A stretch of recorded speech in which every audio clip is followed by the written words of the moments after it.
अस्सलाम वालेकुम नाजरीन, मैं हूँ आपकी मेज़बान मैमुना अलमास और आप देख रहे हैं प्रोग्राम हेल्थ विद TNN। नाज़रीन, जैसा कि आप जानते हैं कि हम अपने हर प्रोग्राम में बहुत सारी बीमारियां डिस्कस करते हैं और उनके बारे में जानने के लिए डॉक्टर्स को भी अपने स्टूडियो में बुलाते हैं। तो इसी तरह आज हम डिस्कस करेंगे HIV एड्स, जो कि एक बहुत ख़तरनाक बीमारी है।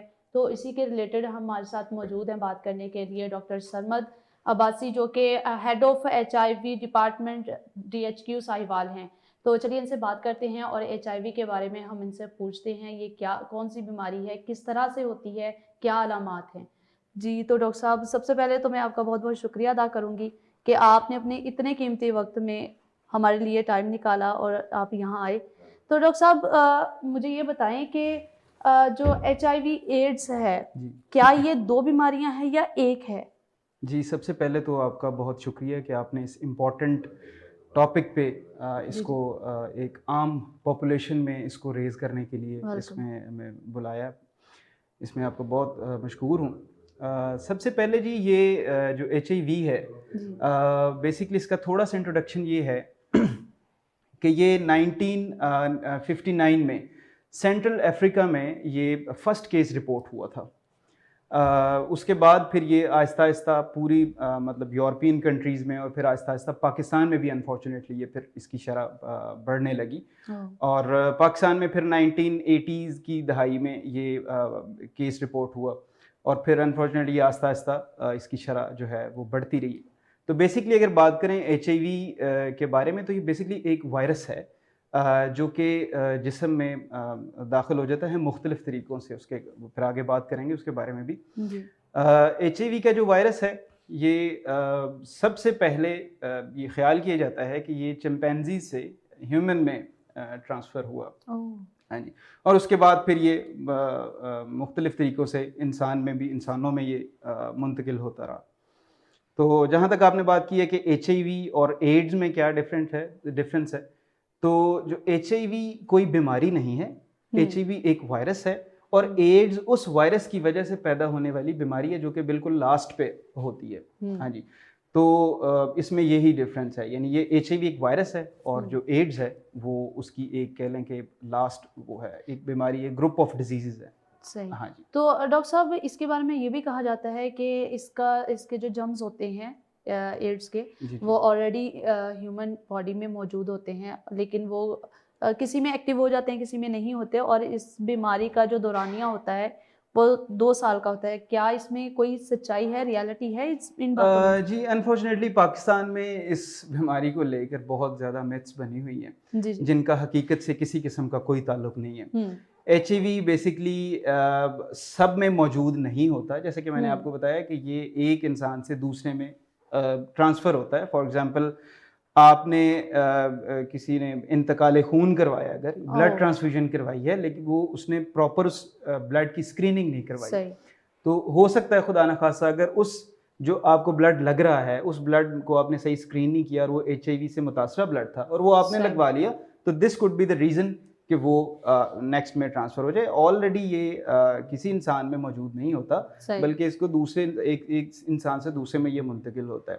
तो सही।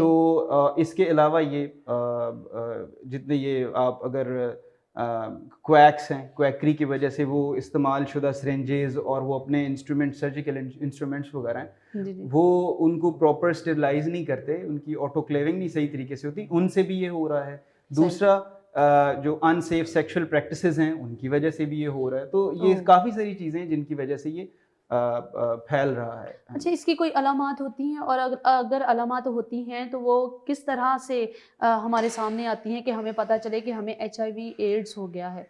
अच्छा, इसमें थोड़ी-सी बात मैं ये करना चाहूँगा कि जो HIV का वायरस है, बाज़ मरीज़ों में जो इससे मुतासरा होते हैं, बाज़ में इसकी अलामात होती हैं जी, जी। और बाज़ में बिल्कुल भी नहीं होती हैं अलामात, हुँ, मतलब एसिम्प्टोमेटिक होता है पेशेंट। फॉर हुँ, एग्ज़ाम्पल इसका जो एक्यूट फ़ेज़ है उसमें जिस्म पर रैश हो जाना, वेट लॉस हो जाना, हल्का बुखार रहना, जोड़ों में दर्द रहना, हुँ। एक्सेसिव फटीग रहना, थोड़ा-सा काम करके थक जाना सही। और मुँह में थोड़े बहुत छाले बनते रहना और कभी पेचेस लग जाना और फिर ठीक हो जाना और फिर आस्ता ये इस तरह इसकी जो है ना वो इसको कहते हैं एक्यूट फ़ेज़।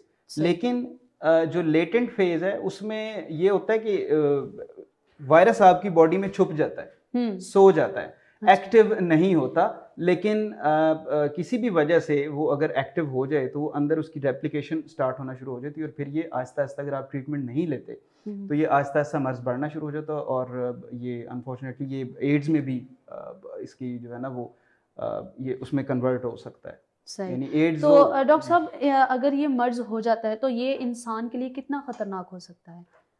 देखें मर्ज तो कोई भी हो जी जी, वो अगर आप उसका प्रॉपर इलाज नहीं करवाते तो वो कोई भी मर्ज हो, डायबिटीज हो, वो हाइपरटेंशन हो, वो कैंसर हो, अगर किसी भी चीज का आप इलाज नहीं करवाएंगे तो वो तो खतरनाक सूरत इख्तियार कर सकता है। HIV में भी ऐसे ही, अगर HIV का मर्ज है, अगर आप उसका ट्रीटमेंट नहीं ले रहे तो वो साफ ज़ाहिर है खतरनाक सूरत हाल इख्तियार कर लेता है, जिसको एड्स कहते हैं, जिसका सर्वाइवल बहुत पुअर है।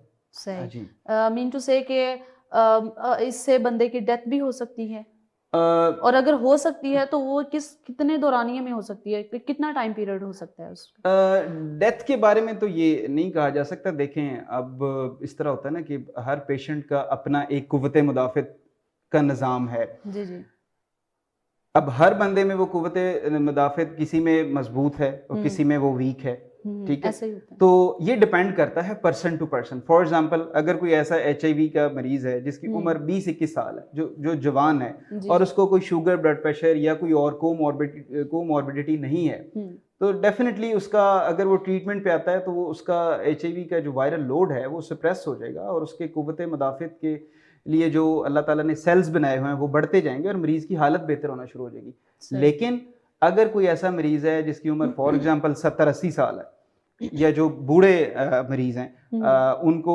और भी कोई 2-3 बीमारियां हैं, तो वो अगर ट्रीटमेंट नहीं लेते तो डेफिनेटली वो फिर एक तशवीशनाक सूरत-ए-हाल में वो कन्वर्ट हो सकता है। तो डॉक्टर साहब आपने बताया कि जब इंसान अपना ब्लड ट्रांसप्लांट करवाता है, चेंज करवाता है या किसी से लेता है तो उस बंदे को अगर HIV हो और उसने स्क्रीनिंग ना करवाई हो, वो जिसको लग रहा है उसको हो जाती है। इसके अलावा ये वायरस कैसे बॉडी में इंजेक्ट हो सकता है? जी, मतलब कैसे ट्रांसफर हो सकता है? क्या ये छूत की बीमारी है या फिर जी बिल्कुल, मैं इसमें थोड़ा सा क्लेरिफाई करना चाहूँगा। अनफॉर्चुनेटली पाकिस्तान में लैक ऑफ नॉलेज और थोड़ा सा लैक ऑफ एजुकेशन की वजह से ये मसला आ रहा है कि जो HIV का मरीज़ है कि हमने इसको हाथ नहीं लगाना, हमने इसके पास नहीं बैठना, हमने इससे बात नहीं करनी, अगर इसको खांसी आई है तो मैं बहुत दूर भाग जाऊंगा इससे। तो ये चीज़ें अनफॉर्चुनेटली मुझे तो नहीं पता कि ये एक कॉन्सेप्ट कैसे बना, जबकि हकीकत के साथ इसका बिल्कुल किसी किस्म का कोई ताल्लुक नहीं था। ये बिल्कुल साथ बैठने से, खाना खाने से, बातें करने से या बच्चों को प्यार करने से ये बिल्कुल भी एक से दूसरे में नहीं फैलता। हाँ, ब्लड ट्रांसफ्यूजन से जो स्क्रीन नहीं किया गया उससे ये डेफिनेटली फैलता है। माँ से बच्चे में मदर फीड के दौरान ये बिल्कुल, अगर माँ मुतासरा है HIV से तो उसके बच्चे में डेफिनेटली ये फिर हो जाता है। उसके अलावा अनसेफ सेक्सुअल प्रैक्टिसेस की वजह से this is one of the cause. दूसरा, ये जितने क्वैक्स हैं, जो अताइड हैं, ये साफ ज़ाहिर है वो उसको उस लिहाज से अपने इंस्ट्रूमेंट्स को, जो सर्जरी के या जो भी प्रोसीजर्स हो रहे होते हैं उनमें अपने जराही जो आलात हैं उनको प्रॉपर तरीके से ये सफाई, उनकी जो ऑटोक्लेविंग है उसको स्टेरिलाइज वो नहीं दिया जाता, जिसकी वजह से इसके चांसेस बढ़ जाते हैं। लेकिन इसको इस तरीके से अगर जो पाकिस्तान में टैबू बनाया जा रहा है कि भी बात करने से या गले मिलने से या देखने से या बैठने से, ये बिल्कुल भी इस चीज़ का हकीकत के साथ कोई ताल्लुक नहीं है। अच्छा, एक लड़की मतलब प्रेग्नेंट ख़वातीन जो होती हैं उनमें HIV ऑलरेडी मौजूद हो तो क्या प्रेगनेंसी के दौरान जो उसका बेबी होता है उसमें वो वायरस उसी टाइम चला जाता है या फिर वो फीडिंग के दौरान ही जाता है? इसमें डिपेंड करता है। सबसे पहले पंजाब एड्स कंट्रोल प्रोग्राम की तरफ से हमारे डिफरेंट सेंटर्स बनाए गए हैं जहाँ पर एक काउंसलर मौजूद होता है, क्लिनिकल साइकोलॉजिस्ट मौजूद होता है, जो कि हामला ख़वातीन की काउंसलिंग करते हैं। ये फॉर एग्जांपल खुदा न खास्ता हामला ख़वातीन में अगर HIV पॉजिटिव है तो उस लिहाज से उसकी काउंसलिंग की जाती है कि फॉर एग्जांपल अगर आप में हामला ख़वातीन में अगर पॉजिटिव निकल आता है तो उसको बताया जाता है कि आपने किस तरह इसकी प्रिकॉशंस क्या हैं।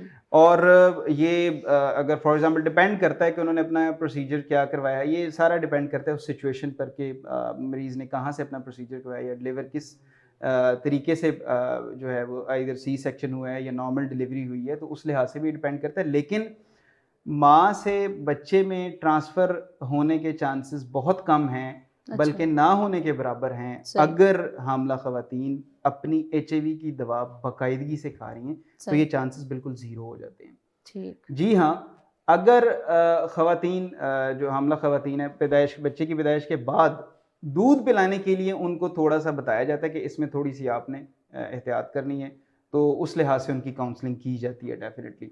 लेकिन इस तरह ये अगर उनको एचआईवी पॉज़िटिव है और वो दवा नहीं खा रही हामला ख़तून, तो उससे फिर डेफ़िनिटली बच्चे में भी मुंतकिल होता है। तो यहाँ पर सवाल ये पैदा होता है, आपने कहा कि अगर वो अपनी प्रॉपर मेडिसिन ले तो बच्चे में ये वायरस नहीं मुंतकिल होता। तो सवाल ये पैदा होता है कि क्या इसकी दवाई ईज़िली मिल सकती है? मिलती है? और अगर मिलती है तो कहाँ से मिलती है? क्या ये नॉर्मल स्टोर्स जो हैं, मेडिकल स्टोर्स, वहाँ से हमें मिल सकती है बआसानी? जी, जी। अच्छा, इसमें मैं थोड़ी-सी ये बात क्लियर करना चाहूँगा कि जो एचआईवी की दवा है हामला हुँ, ख़वातीन के लिए, वो बहुत ही बआसानी से पंजाब के तकरीबन हर डिस्ट्रिक्ट में पंजाब एड्स कंट्रोल प्रोग्राम की तरफ से पूरे पंजाब के हर डिस्ट्रिक्ट में एक-एक सेंटर बनाया गया है, जिसमें 2022 से पहले जस्ट कुछ ही सेंटर्स थे पंजाब में, जिनमें लाहौर जैसे बड़े शहर थे।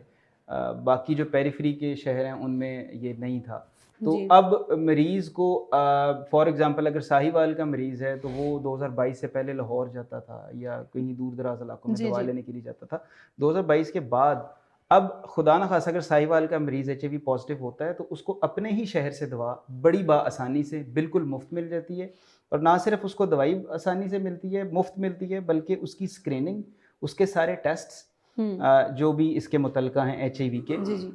स्क्रीनिंग के मुतल्लिक़ा हैं जो, वो उसके बिल्कुल फ्री किए जाते हैं। उसके अलावा उसकी काउंसलिंग बिल्कुल फ्री की जाती है, डॉक्टर का तिब्बी मुआयना बिल्कुल फ्री किया जाता है। इसमें किसी किस्म के कोई चार्जेस बिल्कुल भी नहीं होते, सही, और ये बहुत ही ईज़िली एक एक्सेसिबल है सब के लिए जो सही। भी यहाँ के रेज़िडेंट हैं। जी। अच्छा, आपने यहाँ पर बात की टेस्ट के हवाले से, जी, जी। तो इस डिज़ीज़ के कौन-कौन से टेस्ट होते हैं जिससे करवा कर इंसान जो है उसको पता चल सके, कोई भी मर्द हो या औरत हो, उसको पता चले कि मुझे एचआईवी है या नहीं है, तो जी। कौन से टेस्ट होते हैं इसके? एचआईवी के बेसिकली स्क्रीनिंग जो टेस्ट होते हैं वो हमें विदिन 40 टू 50 मिनट्स हमें रिजल्ट्स दे देते हैं। वो हुँ, लोग जिनको शक हो या जिनको कोई जो सस्पेक्टेड होते हैं, हुँ, उनको लगा हो अपने पास इन चीज़ों से कि शायद मुझे खदशा है एचआईवी का, तो वो अपने करीबी सेंटर पर जाकर अपना टेस्ट बिल्कुल फ्री करवा सकते हैं। वो 3 किट्स पर टेस्ट होते हैं, परफॉर्म किए हुँ, जाते हैं, जो हुँ, कि विदिन 40 टू 50 मिनट्स आपको, यानी इतना जल्दी आपको बता देते हैं कि ये शख्स एचआईवी से मुतासरा है या नहीं। उससे उसके बाद हुँ। कुछ और 2 बड़े टेस्ट हैं जिनमें CD4 काउंट है या वायरल लोड वगैरह, वो भी जो है वो अभी इंशाल्लाह हमारे फ्यूचर प्लान्स में है कि वो भी हम इधर ही साहिवाल में स्टार्ट करने जाएंगे अच्छा, ये जो टेस्ट हैं इनके हवाले से मोस्टली जो हमारे लोग हैं इनमें एक कॉन्सेप्ट बना हुआ है कि हम फलां बीमारी का टेस्ट करवाने जाएँ तो जी वो बहुत ज़्यादा पैसे लग जाएँ। तो एचआईवी की कितनी कॉस्ट आ सकती है टेस्टों के ऊपर? क्योंकि एचआईवी। कोई भी है ना तो उसके माइंड में ये चीज़ आती है कि बड़े कॉस्टली होंगे, क्या करवाना, खुद ही ठीक हो जाएगा। इस तरह के कॉन्सेप्ट बने हुए होते हैं। इस बारे में तो मैं, इसमें अनफॉर्चुनेट सी कंडीशन है, इसमें अवेयरनेस की ज़रूरत है जी, जी। जनरल पॉपुलेशन में, हुँ, कि देखें अगर किसी को एचआईवी पॉजिटिव खुदा न खास्ता हो जाता है तो हुँ। उसके टेस्ट बिल्कुल फ्री हैं। अच्छा। आई रिपीट अगेन, वो बिल्कुल फ्री हैं, आपके किसी किस्म का कोई चार्ज नहीं किया जाएगा। हुँ, दवा बिल्कुल फ्री है, हुँ। मुकम्मल तौर पर जो है ना वो एक किसी किस्म की हम कोई कीमत वसूल नहीं कर रहे, किसी किस्म के कोई चार्जेस हम नहीं कर रहे, तो बिल्कुल फ्री है। सही। हाँ जी, हर सेंटर पर, पंजाब के हर सेंटर में ये बिल्कुल फ्री दवाई भी और स्क्रीनिंग भी प्रोवाइड की जा रही ये है तो सर। बहुत अच्छी बात है जी, कि इस डिज़ीज़ के टेस्ट बिल्कुल फ्री हैं। इस जी। तरह से लोगों में जो है वो डर खौफ जो फैला होता जी। है कि जी बहुत ज़्यादा पैसे लेंगे वो भी ख़त्म हो और जाएगा। दूसरा, मैं एक्सक्यूज़ मी, वो मैं बताना चाहूँ कि जी, जी। जो आपने कहा था कि मेडिकल स्टोर से, जी, जी। तो प्लीज़ ये मेडिकल स्टोर में, किसी मेडिकल स्टोर पर ये दवा अवेलेबल नहीं होती। ये सिर्फ़ जो पंजाब एड्स कंट्रोल प्रोग्राम के जो सर्टिफ़ाइड डेज़िग्नेटेड जितने भी सेंटर्स हैं, ये जस्ट उन्हीं से ही दवा मिलेगी। किसी मेडिकल स्टोर वाला अगर आपको कहता है कि हाँ मेरे पास है, मैं आपको दे जी देता जी। हूँ, मुझे इतने पैसे दो, वो बिल्कुल गलत है। हम्म। और इस तरह की अगर हो भी तो फौरी तौर पर पंजाब एड्स कंट्रोल प्रोग्राम का जो आपका रिस्पेक्टिव सेंटर है वहाँ पर आपने इतला करनी है। यानी कि HIV की जो मेडिसिन होती हैं जी वो इस तरह मेडिकल स्टोर्स को नहीं नहीं दी सेल नहीं जाती की हैं। जी जाती, जी जी। नॉट फॉर सेल होती हैं वो वो नॉट फॉर मखसूस अदारों में ही भेजी जाती जी हैं, वहीं बिल्कुल, से आपके जो पेशेंट्स हैं वो वो उनको दी जा सकती जी। है बिल्कुल।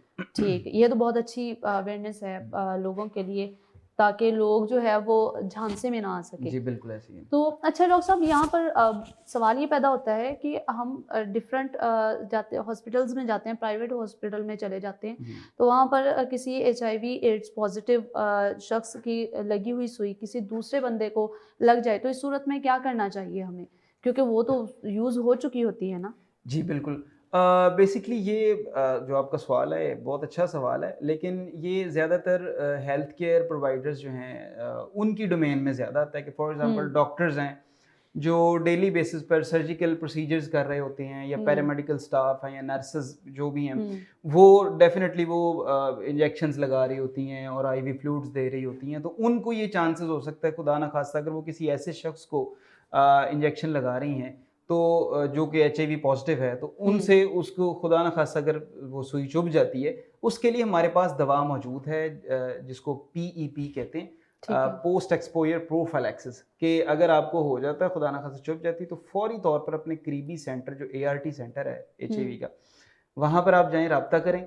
और इसका दौरानिया होता है जब आपको सुई चुभी है उससे लेकर 72 घंटे के दौरान अगर आप आ जाते हैं तो 4 हफ्ते के लिए एक दवा खानी पड़ती है। उससे बिल्कुल चांसेस ख़त्म हो जाते हैं कि HIV उनमें ग्रो रेप्लिकेट करेगा, बल्कि इसको मुकम्मल तौर पर ठीक किया जा सकता है, यानी कि इसका 4 हफ्तों में। Within 4 weeks. जी ओके, 4 हफ्तों में ये कंप्लीटली वायरस खत्म हो जाता है बॉडी जी से। बिल्कुल। अच्छा डॉक्टर साहब, अगर एक बंदा जो है वो HIV पॉजिटिव हो गया है और उसका इलाज स्टार्ट हो चुका है, तो उसका टाइम पीरियड क्या होगा?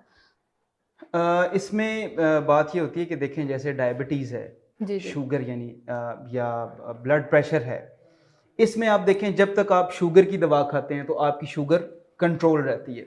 इसी तरह ब्लड प्रेशर है, ब्लड प्रेशर की अगर आप दवाई खाते हैं तो ब्लड प्रेशर तब तक कंट्रोल रहता है, जैसे ही आप ब्लड प्रेशर की दवा छोड़ते हैं तो वो ब्लड प्रेशर आपका दोबारा एक ख़तरनाक हद तक चला जाता है। इसी तरह और वो देखें ब्लड प्रेशर की भी दवाई सारी ज़िंदगी खाना पड़ती है, शुगर के लिए भी दवाई सारी ज़िंदगी खाना पड़ती है। इसी तरह HIV की है, जब तक आप HIV की दवा इस्तेमाल करते रहते हैं, HIV आपको कुछ नहीं कहता, ये एक कह लें कि एक आपके जिस्म में इसका लेवल जो है वो बहुत हद तक कम हो जाता है। लेकिन जो ही आप दवा छोड़ देते हैं, दोबारा इसका लेवल जो है वो इसका बढ़ना शुरू प्रॉपर इलाज नहीं है कोई, देखें कि प्रॉपर इसको जड़ से खत्म किया जाए? अभी रिसेंटली कुछ हो तो रही है रिसर्च कि इसको इसमें इस बारे में भी काफ़ी डेवलपमेंट और सारी रिसर्च हो रही है। तो आई होप इंशाल्लाह कि एक दिन आएगा जब हम इसको भी इसको कवर करेंगे इंशाल्लाह इस इंशाल्लाह। पॉइंट को भी। अच्छा डॉक्टर साहब, पंजाब कंट्रोल प्रोग्राम क्या है और ये काम कैसे करता है? पंजाब एड्स कंट्रोल बेसिकली पिछले 25 साल से एक एड्स के मुतासरा या HIV से मुतासरा लोगों के लिए एक प्रोग्राम वर्टिकल प्रोग्राम बनाया जो कि primary and secondary health care का एक वर्टिकल प्रोग्राम है। जी। मैंने आपको जैसे पहले भी अर्ज़ की कि 2022 से पहले ये सिर्फ मखसूस डिस्ट्रिक्ट्स में ही था, लेकिन 2022 के बाद इसको हर डिस्ट्रिक्ट में एक्सपैंड कर दिया गया ताकि मरीज़ को दवा लेने के लिए अपने शहर से किसी दूसरे डिस्ट्रिक्ट में ना जाना पड़े। सही। तो इसी चीज़ को मद्देनज़र रखते हुए पंजाब एड्स कंट्रोल प्रोग्राम ने एक्सपेंशन की और ये अल्हम्दुलिल्लाह बहुत इफ़ेक्टिवली काम कर रहा है। सबसे पहले हमारे लिए हमारी डिफरेंट ट्रेनिंग्स होती हैं WHO के अंडर, और उसमें हमें यही बताया जाता है कि सबसे पहले आपके लिए सबसे पहले आपका पेशेंट है, ठीक जी। है। और HIV का आम लोगों में जैसे एक टैबू है, जैसे एक स्टिग्मा है, डिस्क्रिमिनेशन है, वो हमें उसके बारे में ट्रेनिंग दी जाती है कि इस डिस्क्रिमिनेशन को आपने कैसे ख़त्म करना है लोगों में। और सही। अनफॉर्चुनेटली कुछ डॉक्टर्स में भी ये थोड़ा सा रुझान पाया जाता है कि वो हम्म। HIV के मरीज़ से थोड़ा सा पीछे हो जाते हैं। तो उस लिहाज से मैं आपके इस प्रोग्राम का भी बड़ा वो हूँ कि आपने इसको किया है। सही। तो कहने का मतलब ये है कि जो पंजाब एड्स कंट्रोल प्रोग्राम है जी जी। वो अपनी हर मुमकिना कोशिश कर रहा है कि मरीज़ कोई भी हो HIV का, उसको बिल्कुल मुफ्त दवाई उसके करीबी सेंटर से मिल सके। और हम इंशाल्लाह इसके बारे में मज़ीद कुछ हैं जो कि मैं इंशाल्लाह नेक्स्ट भी करता रहूँगा इसके बारे में बात। तो वो कुछ इम्प्रूवमेंट्स हैं जो इंशाल्लाह हम कमिंग मंथ्स में हम वो भी लेके आ रहे हैं इंशाल्लाह। इंशाल्लाह जी, थैंक यू डॉक्टर साहब। हमारे ऑडियंस को कोई पैगाम देना चाहेंगे नाज़रीन को देखने जी बिल्कुल, ऑडियंस के लिए ये है कि HIV कोई अछूत की बीमारी नहीं है। प्लीज़ इस टैबू को, इस डिस्क्रिमिनेशन को, इस स्टिग्मा को दूर करें। और ये खाना खाने से, एक साथ बैठने से या इस्तेमाल शुदा बर्तन में खाना खाने से ये बिल्कुल नहीं फैलती। तो प्लीज़ मेरा यही एक मैसेज होगा सबके लिए कि हर HIV का जो मुतासरा शख्स है उससे आप मोहब्बत करें, ना कि उससे दूर भागें। इससे उसको भी एक बहुत कंफर्टेबल एनवायरनमेंट में वो भी इस चीज़ के काबिल होगा कि वो आगे लोगों को मज़ीद खुद भी अवेयर करे कि भी ऐसा कुछ नहीं है। तो ये मेरी नाज़रीन से जो है वो है कि आप प्लीज़, एक मैसेज है कि आप इस स्टिग्मा को दूर करें। Thank you so much. जी, तो नाज़रीन, जैसा कि आज हमने HIV एड्स के बारे में जाना कि ये एक, पहली बात तो ये है कि ये बीमारी नहीं है और ये एक वायरस है और ये कोई छूत की बीमारी या वायरस नहीं है कि अगर किसी को हो गया है तो हम जो हैं वो उससे दूर भागें, उससे बात ना करें, उसे अकेला छोड़ दें। तो अपने टेस्ट जो है वो करवाने चाहिए ताकि हमें पता चलता रहे कि हमें कौन से बीमारी जो है वो एक्टिव हो रही है या वायरस हमें कौन सा जो है वो आ रहा है, इंटर हुआ है। ठीक है, तो इंशाल्लाह नेक्स्ट प्रोग्राम में फिर से एक नई डिसीज़, नए डॉक्टर के साथ हाजिर होंगे। तब तक के लिए अपनी मेज़बान मैमूना अलमास को दीजिए इजाज़त।